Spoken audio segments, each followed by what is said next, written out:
Vabim pa ministra, da se mi pridruži Klemen Boštjančič. Kar izvolite, pridite k meni. Mi da bomo pa nadaljevala, se veste kje, tam, kjer smo nazadnje končala. Ja, kar tlele. Joj, mislim, da trenutno niste največji, da vas trenutno, kako ne rečem, da ne bom izpadla malo nasramna. Kriptoskupnost vas ne mara prav preveč zdaj, ne? So zelo jezni na vas, vam prenašam sporočilo.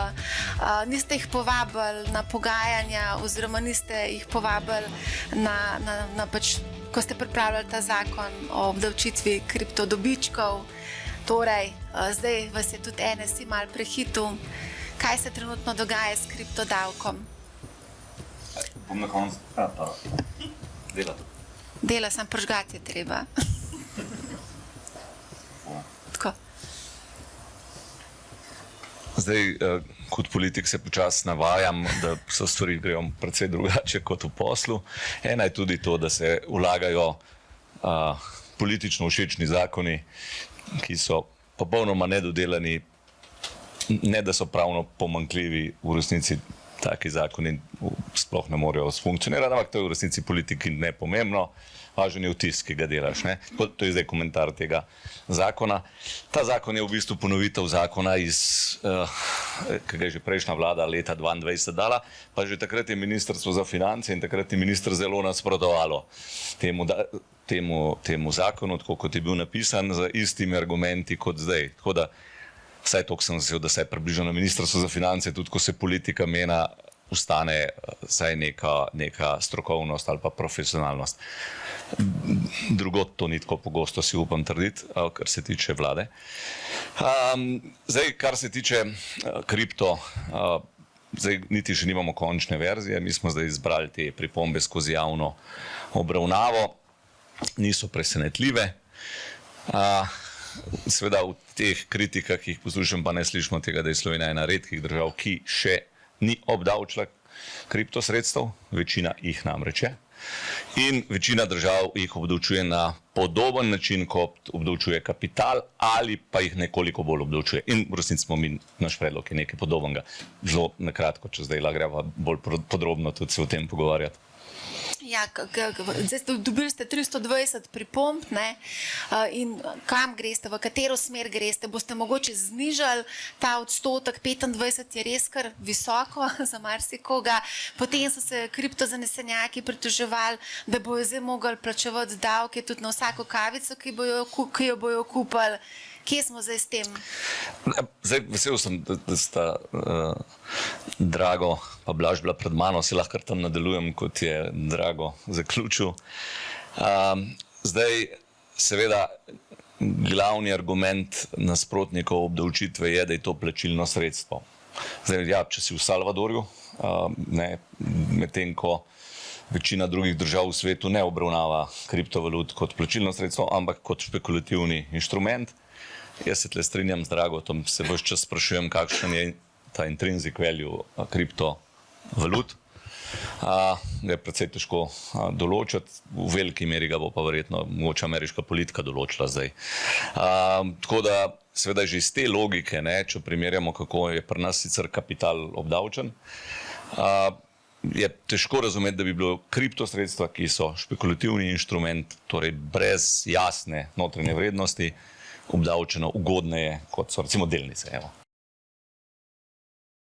A ste mogoče razmišljali, to je pač moje razmišljanje, da bi mogoče znižali davke na kapitalske dobičke, recimo iz delnic, dividend in mogoče na isti način obdavčili tudi kriptovalute. Recimo, da bi 10% bilo vse skupaj.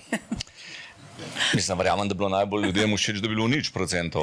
Ne, pač hočemo plačevati davke, ni problem. Samo, da ne bi bilo 25%. Tudi to se čist ne strinjam, sem dovolj dolg zdaj. V resnici vsi imamo radi, da drugi plačujejo davke, sam jih ne bi. Mi imamo, ali so zdaj to kriptosvet mislili pač tako poseben, da pač jih za to davko pač ne bi plačevali, vsi ostali pa lahko. Tako da Dejstvo je, da so davki vedno previsoki, ta debata je neskončna, lahko se tudi samo o tem danes pogovarjamo, pa nama prišla po moje prav daleč. Ampak dejstvo je, da smo se glede obdavčitve kapitala precej ukvarjali že v okviru priprave zakona o individualnih naložbenih računih. In seveda že rešitve, ki so tam potem pač bile predstavljene in s katerimi gremo naprej. Pa na drugi strani recimo spremembe pri obdavčitvi izvedenih finančnih instrumentov. Mimogrede, a veste, koliko je bilo pa tam v javni obravnavi pripomb? Niti ena ni prišla. Ja. Tako da... Tisto je bila super rešitev, iz 40 ste šli na 25, kar je odlično. Ja, ampak zdaj vprašam, a kriptovalute se vam zdi, da bi mogli biti nižji kot izvedeni finančni instrumenti? To je tako provokativno. Jaz sem imela drugače ravno podcast za predstavniki kriptoskupnosti, vabam, da poslušate. Spodaj je galjavžant komentarjev, kako mi nič ne razumemo in ne vemo, kaj je definicija denarja, ker oni smatrajo Bitcoin kot pač denar in da se moramo izobraziti. Vem pa, da so vam poslali, mislim, da 35 strani nekih pojasnil, zakaj to ne bi smelo biti obdavčeno. Ja, se glavnem zaradi tega, ker je to denar in je to plačilno sredstvo, ampak tako kot sem rekel, no, ta debata je lahko neskončna. Ne, sicer pa bodo povabljeni tudi, preden bomo šli z tem zakonom naprej. Zdaj nam je opozicijska stranka kupila še malo časa, tako da imamo še malo časa. Se pravi, najprej boste obravnavali zakon opozicijske stranke? Taka je zakonodajna pot. Kot sem rekel, pač gre za eno všečnost, za to, da se bomo malo več s tem ukvarjali, brez kakršne koli debate je bil dan noter. In v bistvu državni zbor mora vedno obravnavati ti zakon, kot je bil prvi, naslednji bo pa vladni. Zdaj tudi, če bi še 3 druge vložili, bo naslednji vladni. Taka so pravila. Kakšen zamik bo?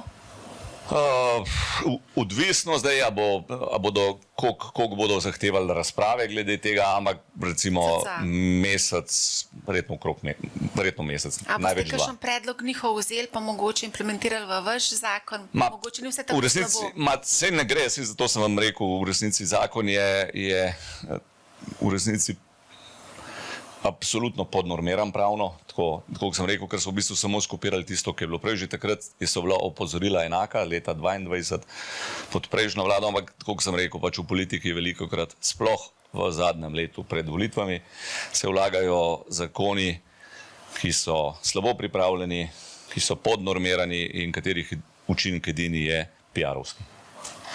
A greva na individualne naložbene račune. Tukaj pričakujete, da se bo aktivirala neka kritična masa Slovencev, konec koncev sami veste, da imamo okrog 27 milijard denarja na bančnih računih. Mislite, da bo mogoče to pritegnilo vas ta denar, da se preseli na individualne račune oziroma v neke naložbe? To je v bistvu en od korakov. Jaz moram reči, da tudi to pa eno področje, v katerem se iskreno veliko delamo na ministrstvu, pa tudi se mi zdi, da se lahko pohvalim, da nam gre kar dobro. Predvsem zato, ker se relativno malo ljudi v to vtika, finančna javnost podpira, politika pa niti dobro čisto ne razume v osnovi kapitalskih trgov. Tako da v bistvu in ko smo strategijo sprejemali in zdaj letos, to je bilo že leta 2023 in letos januarja, to finančno opismenjevanje, pravzaprav to pa relativno hitro lahko v politiki prodaš. Dejstvo je, da v preteklosti tega ni bilo, ker tudi na ministri, vse tako so meni rekli, niso imeli nikakršnega interesa za kapitalske trge. Ampak v resnici, to je v resnici res ena dolga pot. No, jaz mislim, da ključna stvar je finančno opismenjevanje, ki je zelo širok pojem. Recimo že, samo bom primer, absolutno, jaz sem ful ponosen na ta individualne naložbene račune. Mislim, da je eno veliko delo bilo narejeno, tudi ogromno usklajevanja z strokovno javnostjo, tudi precej veliko podpore je temu. Ampak recimo bom primer en drug, svet en od majhnih korakov, so te tako imenovane ljudske obveznice. Zdaj, če pogledamo že samo to, ki je bila izdana zdaj ta druga, jaz moram reči, tega nisem v javnosti povedal, ampak mi smo nekje tako čist približno ocenili, da je v Sloveniji tam okrog 250 milijonov na leto potencijala ljudi, ki se bojo za to odločili. Pa v resnici ni nobene logike, da ljudje, ki imajo sredstva, saj nekaj večjih tekočih računih, večinoma neobrestovana, ne dajo to v to ljudsko obveznico, ki je mimogrede, v tem smo se že lani, zato smo šli tudi malo kasneje s prvo ven, ker smo hoteli, da jo lahko prodaš tudi, ne, na organiziranem trgu. Torej, v bistvu pravzaprav tako ni popolnoma, gre za najbolj varen inštrument, ne, poleg bančne garancije so državni vrednostni papirji najvišja stopnja varnosti in v bistvu ni logike, ne, zakaj ni več ljudi v to dal. Tako kot sem rekel, jaz mislim, da predvsem zaradi tega, ker je relativno slabo poznavanje, ker se ljudje ne zavedajo, ker je splošno nezaupanje v kapitalski trg, zaradi tega, ker se v glavnem pojavljajo informacije takrat, ko so kao slabe, ker mi se še danes vsi spomnimo NKBM-jevih delnic, pa še danes smo govorili o švicarskem franku, jaz se tle strinjam, to je fascinantno. Mislim, pa živimo v državi, kjer celo profesori prava znajo razložiti, da niso vedeli, da gre za, oziroma prežujo, da jim niso pojasnilno dovolj Ni bil profesor prava, ampak je profesor ekonomije. Ja, pardon, ja. Tako da to je še večja bizarnost, ne? Tako da, ja, sodišče to sprejme, tako da Jaz pa vem, zakaj niso ljudje investirali v vašo ljudsko obveznico. V takem masovnem številu, kar bi lahko. Zaradi tega, ker je bilo premalo časa, da bi se ustrezno izobrazili, konec koncev, pa tudi sami niste imeli podporo znotraj vlade.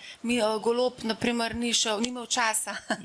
Ni imel časa, da bi to bi bil verjetno PR-ovsko nek učinek, ampak ne verjamem, da bi bistveno več ljudje kupovali. Če bi Tina Gaber šla, kupaj bi mogoče koga. Malo se heca.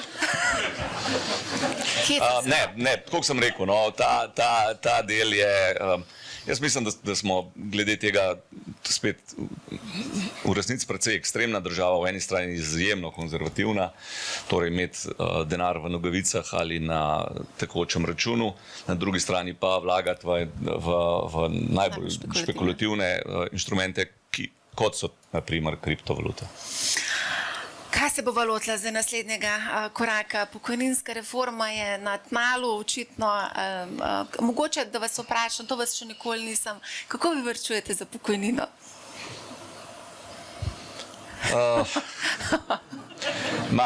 V bistvu, v resnici tle se matematika tudi ne gre čist skupaj, ne. Mislim, zdaj bom rekel, kar se tiče to, kar plačujemo je pa ta problem celega zahodnega sveta, ne. Dejstvo je, da mi na en način ljudje pričakujemo, da bo država poskrbela zate, na drugi strani nas pa ne zanima preprosta gola, precej enostavna matematika. Koliko smo na eni strani sami vplačali in na drugi strani koliko tisti, ki pridejo za nami, vplačujejo. In nažalost je ta matematika precej boleča. Kljub temu, da imamo v Sloveniji ene najbolj oprispevčenih plač, je to dobro, vemo, imamo en najvišjih prispevkov v Sloveniji, približno 1,5 milijarde iz proračuna že doplačujemo v pokojninsko blagajno, ker s prispevki, ki jih imamo, ne pokrivamo pokojnin. Moče razen mene, pa koga zdaj, ker sem na tej funkciji skrbi, drugače pa se mi zdi, da se vsem še vedno zdi, da to pač se čez proračuna pač nekaj pade. Kako jaz varčujem, imam zelo razpraščeno, nekaj imam v nepremičninah, na nek način zdaj mi je žal, ne žal, sem vesel, da imam v nepremičninah, žal mi je pa, da je to po vseh kriterijih ena najboljših naložb po zadnjih 20 letih v tej državi in zato smo prišli do tega, če odprete kakršnokoli bazo za prodajo nepremičnin. Mislim, to je strašljivo, ker mladi res ne morejo priti do stanovanja. Po teh cenah je to. In torej, nekaj imamo v nepremičninah, nekaj imamo v vrednostnih papirjih, enih malo bolj špekulativnih, enih malo manj špekulativnih in to sem tudi povedal javno, celo imam nekaj v kriptovalutah. V Riplu, ne? Ja, največ, nimam sam. Razprašena košarica kriptovalut, ne? Največ je v Riplu, takrat, ko sem 5-6 let nazaj, meni sem to kupoval in v bistvu sem si takrat rekel, da bom en znesek temu namenil in se s tem ne bom ukvarjal, sploh ne računam, aj kaj vredno ali niha, ampak sem rekel to, tako, bolj kot hec, In takrat sem si vzel čas, pa hotel študirati, v resnici sem hotel razumeti kriptovalute, pa sem kar nekaj časa se s tem mučil, pa se mi je zdela, Ripple je imel neko logiko, no, tako, zato sem v Ripple. V bistvu spet, ker sem mogoče malo preveč tradicionalen, pa hočem razumeti, pa neko vrednost videti. V Ripple sem jo videl več kot v drugih. No. To je bilo takrat. Kaj pa še imate, če lahko razkrijete? Zdaj ste se glih zagrel, a ne? Imam, ne. Aj kakšen Bitcoin v igri? Ni celih ena. Marička. Ampak je pa zdaj dosegel nov rekord, tako da mogoče se pa poznali, ne? Nepremičnine. Jaz sem pa veliko razmišljala o tem, zakaj se v naši državi ta stanovanjska problematika ne reši. Ravno zaradi tega, ker greš gledati portfelje politikov, kakšni so njihovi premoženjski portfelji, ugotovimo, da imajo čisto vsi sam nepremičnine. In tukaj po moje nekega interesa, da bi se ta situacija rešila, ni ne na strani politike, na drugi strani pa tudi lastnikov stanovanj, ki jih je 90% lastniških stanovanj imamo. In zato se vrtimo v tem začaranem krogu. Kaj lahko minister za finance naredi, zato da pomaga rešiti to stanovanjsko problematiko? Ker nam ostaja ta razpoložljiv dohodek, ki je vse manjši, a ne? In potem to povzroča še cel kup drugih problemov. Z tega, da imamo nizko rodnost, ljudje, mladi, se je rekel Blaž Brodnjak, da nimamo deca, ne? Mladi se ne odločajo za otroke, nizko rodnost imamo vse več starejših prebivalcev, demografija je skratka neugodna. Kaj lahko naredite? Imate malo časa, ampak v redu. Zdaj, preden bom to odgovoril, sem vsem dovolil en komentar, ki mogoče mi ne pretiče čist kot politikov, pa vredno bo tam Tina, ki stoji v Gorčuna, ki bom to rekel. Tina je čist fajn. Ne, vi ste rekli, da večina politikov ima v nepremičnine. Ja, tiska sem jaz gledala. Veliko politikov nima nič, pa živi še v stanovanjih in hišah staršev, ker živimo v državi, kjer javnost nagrajuje skromnost. Tako to je. Torej, mi pri nas tisti, ki imajo in se s tem pohvalijo, so naslednji trenutek ožigosani in najprej rečemo, da so verjetno tajkuni. Tako da, in dejstvo je, jaz se spomnim, ko so bile volitve za predsednika, mislim, da sta Arhar pa Pahor kandidirala. Mislim, da je bil glavni razlog, da je takrat Arhar izgubil zaradi tega, ker je pač povedal, da ima nekaj premoženja. Mislim, da Pahor je imel pa Katarco, pa ne vem, kaj že točno. Pahor je pa tudi rekel, da komaj preživi z ne vem koliko denarja, neka visoka številka je bila, ne vem, ne spomnim se. Dobro, ampak hočem reči, tako da to je ta v resnici ta, ne vem kaj, egalitarnost, demonizacija premoženja v Sloveniji je ogromen problem. Tle se kar začne. Zdaj, kar se tiče pa stanovanj, pa nepremičnin, pa je to verjetno največji problem, ki ga imamo. Bom definiral, zakaj je največji, ker je najbolj kompleksen. Recimo, prej so se malo v pokojninah pogovarjali, to je en dolgoročno velik problem, ampak tehnično ga ni tako težko rešiti, politično zelo, ampak tehnično nekaj držav, pa ne bom rekel, da so dolgoročno Portugalska, recimo, ko so imeli krizo, jaz sem pač prepričan, da bi morali in slej, ko prej to bo tudi v vseh zahodnih državah, tudi v Sloveniji, prišlo do tega, da bomo vezali recimo delovno dobo, koliko časa delamo, na pričakovano življenjsko dobo. V resnici edino pravilno tako je. Je pa politično to praktično nemogoče spraviti skozi, ker tle so si, na koncu in leve in desne stranke so vsi enake.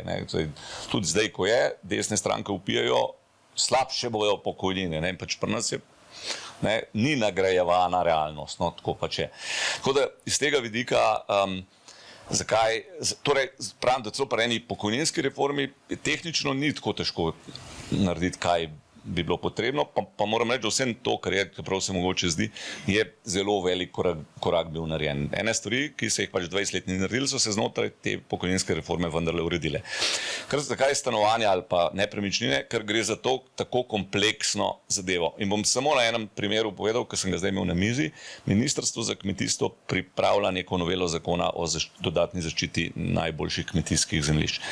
In tam not, ko sem jaz ta material bral, piše, da v resnici je dovolj zemljišč v Sloveniji, ker je približno polovica stavbnih zemljišč zasedenih. Zaradi tega dejansko, ker jih je polovica zasedenih, tudi ni možno novih spreminjati v stavbne. Ampak, ko mi gledamo po trgu, jih ni nikjer, če nima občutka, da so kakšna nezasedena stavbna zemljišča. Ne? Hočem reči, seveda so nezasedena, ampak od tega jih večina sploh ni primernih za gradnjo, ker niso komunalno opremljena. Ampak, hočem reči, problem stanovanjske gradnje je tako kompleksen problem, ker zahteva delovanje različnih resorjev, podsistemov. Recimo, zdaj samo tega bom, ker drugače o tem bo lahko 2 uri govorila. Recimo, en od predpogojev je, torej, kako aktivirati te stavbna zemljišča. Ne? Mi imamo v enem zakonu o urejanju prostora določilo, da morajo do konca leta 2026 vse občine, vsa stavbna zemljišča kategorizirati v 5 kategorij. 5. je tista, ki grejo lahko takoj se graditi, torej ki so komunalno opremljena, pa so različne stopnje, za katerih pravzaprav ne moreš še začeti graditi. Jaz vam danes napovedujem, da večina občin tega do leta 2026 ne bo naredila. Ampak brez tega, da to sploh imamo, ustrezno evidenco, je zelo težko voditi politiko naprej.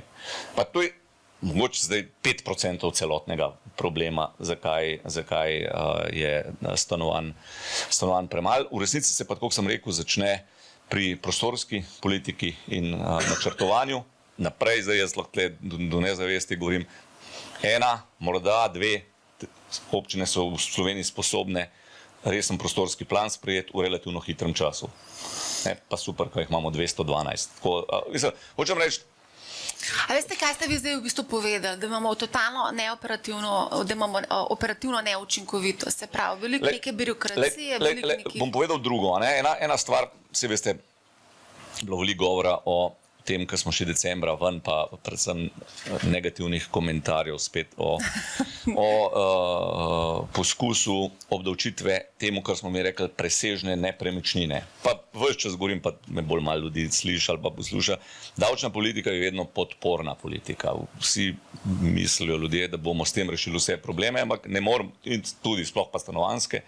To je tipično eden od podpornih elementov, ni pa mainstream ukrep, s katerim bomo rešili problem predragih in premalo stanovanj. Ampak v tem okviru, no, ko smo mi s tem predlogom šli ven, zdaj smo ga, v resnici mi imamo pripravljeno novelo tega, ki v veliki meri tudi naslavlja pripombe, ki smo jih dobili. Mim gre, kakorkoli, zdaj pripombe v tistem zakonu so bile bistveno bolj konstruktivne kot te v kripto, ki smo ga prej omenili. Tako da mi imamo v bistvu spisano nov predlog, ki je kar precej drugačen, kot je bil ta prvi, pa ga zelo verjetno ne bomo dali ven naprej. Res ne iz tega, ker vsi mislijo, ker si ne bojimo, ker politično ni oportuno. Politično ni bilo oportuno že decembra, s tem ven. Ampak dejstvo je, da pač vsaj jaz sem si rekel in absolutno moji kolegi na ministrstvu, pa še tudi kje druge, ni tako majhna masa, da bomo pač naredili maksimalno, kar lahko. In recimo ena stvar, ki je en element te problema stanovanjske politike, ki smo ga definirali ravno skozi to razpravo, je, mi smo želeli, ideja je obdavčati prazna stanovanja, zato da jih bojo ljudje dali na trg, v najem, ali pa prodali na koncu koncev. Ampak ugotovili smo en problem, ki je precej velik. To je pravna varstvo lastnikov oziroma najemodajalcev. In jaz sem kar z neki strokovnjaki sedel, ki so mi zelo direktno v raz rekel, prosite minister, tako, predlog, ki ste ga dali v resnici dober, sem dokler vi ne poskrbite, da nekdo, ki vda svoje stanovanje in ga prisilite skozi davek, da ga bo vdajal, ne morete, ker v Sloveniji pač, če nehaš plačevati, se 2 do 3 leta lahko izogibaš. Če si saj malo pravno spreten in te ne more nihče ven vršt, ker je pravica do bivališča nad pravico do lastništva. Meni je to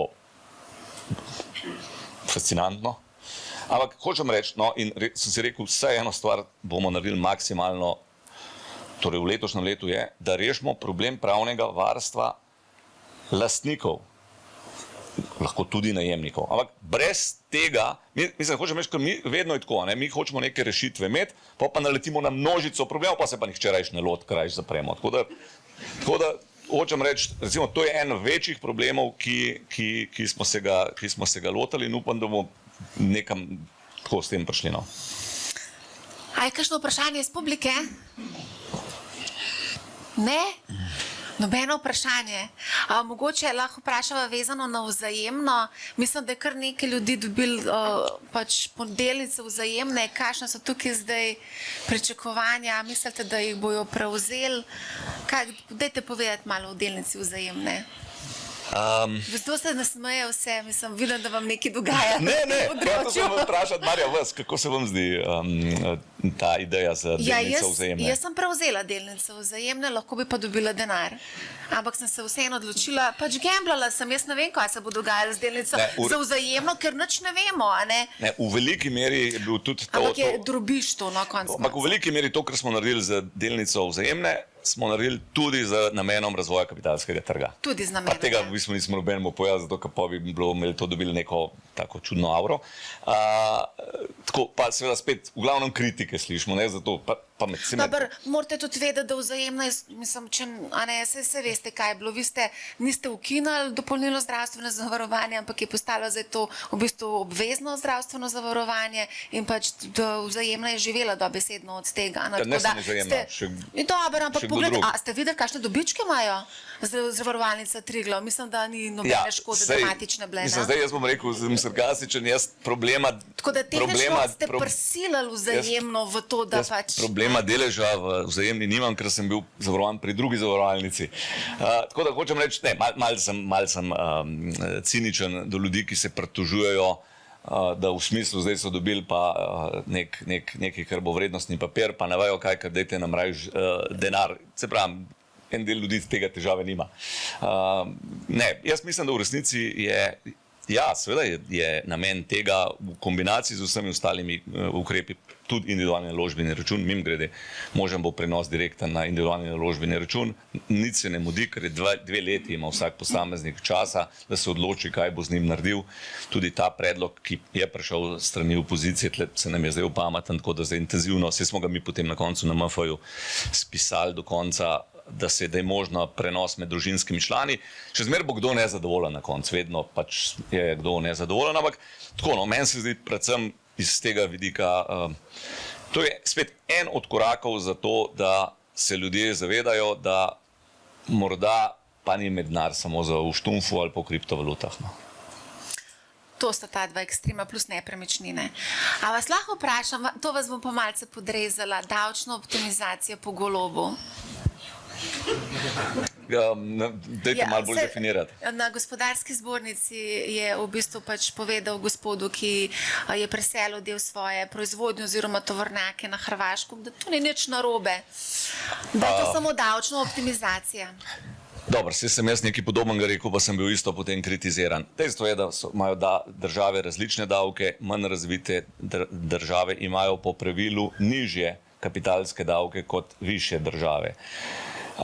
Popolnoma jasno je, da Slovenija je ena najbolj industrializiranih držav v Evropi. Industrija se seli ven z Evrope. Lahko nam je to všeč, lahko nam ni všeč. To, kar se dogaja s cenami energije, pač nam ne gre na roko.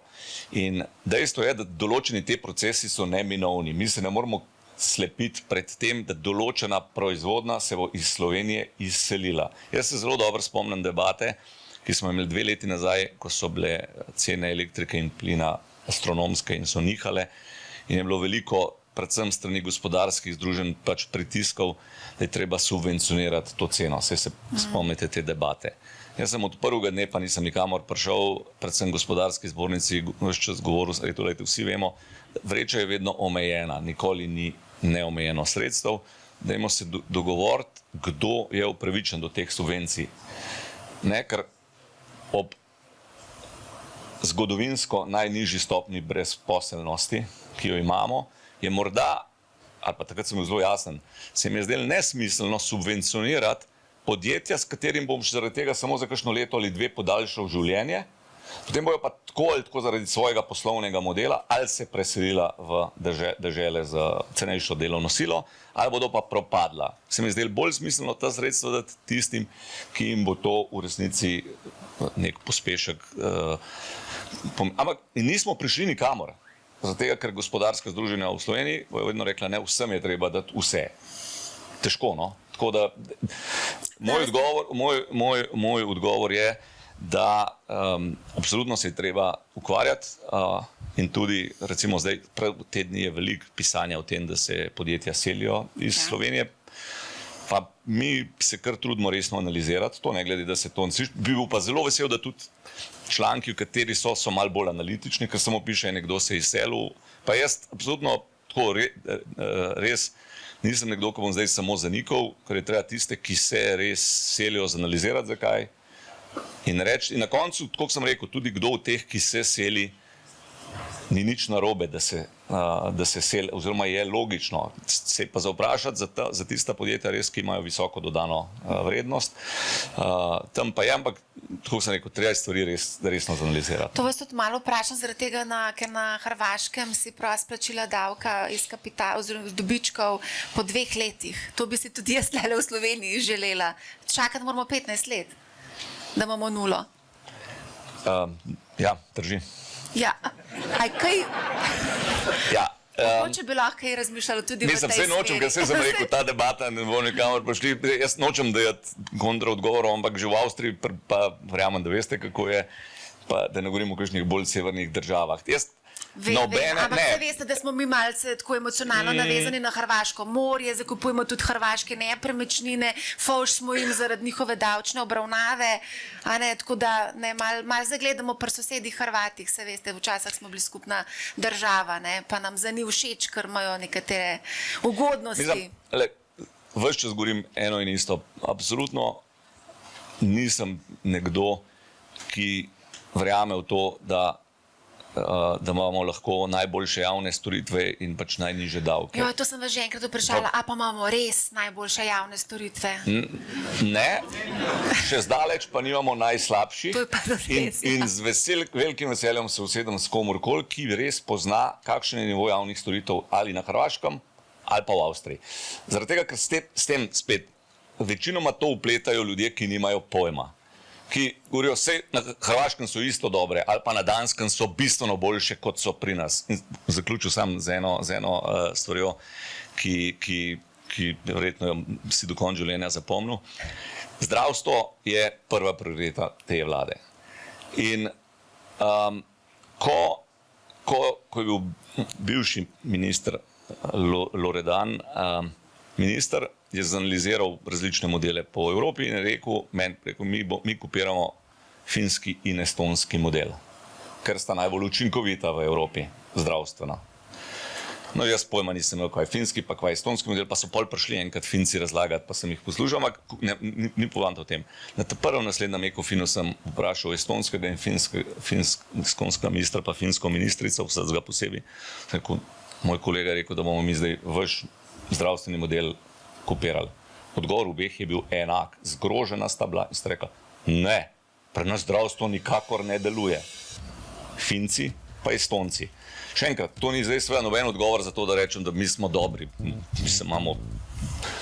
Ne vem, če delamo danes od jutra do večera 10 let, ne bomo rešili problemov, ki jih imamo. Sam ta posploševanja nas pa pač ne bojo nikamor pripeljala in so izrazito v korist tistih politikov, ki samo obljubljajo. Mislim, da moramo zaključiti Tina Žeprgana, pa tudi Denis Avdić Prgana. Torej, najlepša hvala za odlično debato. Še v Tarčo moram danes zaradi tega. A res? No, tam me boste tudi videl. Tam sem tudi, tako da. Tudi? Ja, veda. Najlepša hvala.